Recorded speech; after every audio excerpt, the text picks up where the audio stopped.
Pelagius and the controversy over free will. The Pelagian controversy was an example of the continuing debate between free will and determinism, which has taxed the minds of philosophers and theologians for centuries theologically.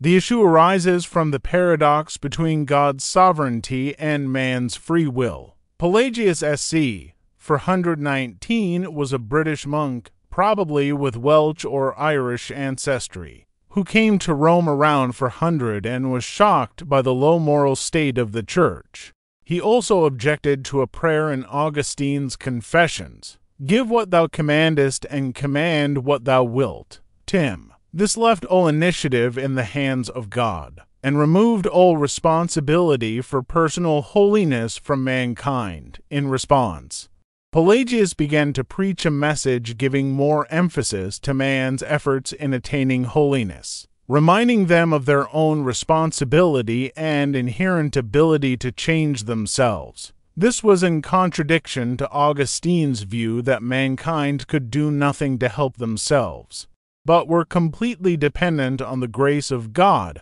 Unfortunately, as so often happens, in reacting to the situation in Rome, he went too far, saying that people could put themselves right with God if they made enough effort.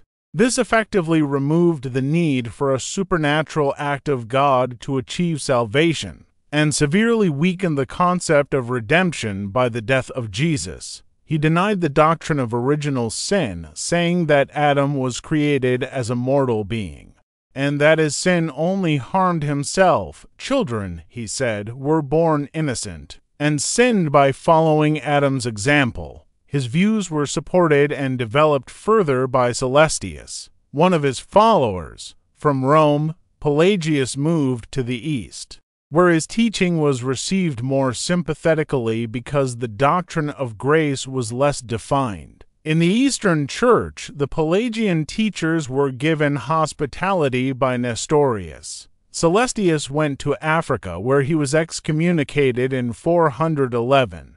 Augustine also contacted Jerome in the East to secure the excommunication of Pelagius, but this effort failed when he was acquitted by the Synod of Lydda in 415. Pope Innocent I condemned Pelagius in 416. Following his condemnation by two synods in Africa, however, his successor, Pope Zosimus, had some sympathy with Pelagius' teaching and reversed the decision in 417, probably under the influence of Augustine. Emperor Honorius intervened and banished Pelagius in 418 with the agreement of the Pope.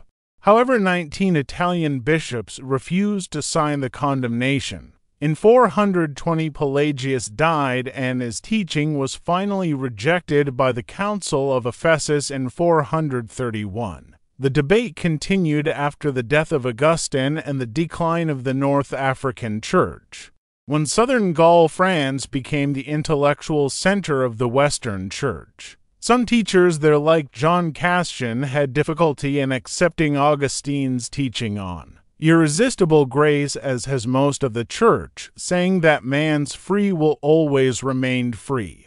Because of this, he also denied the predestination of unbelievers to hell. He later added that men could make the first steps towards their own salvation without any special gift of grace from God, prevenient grace. In later centuries, this teaching became to receive the label semi-Pelagian and is still very common today.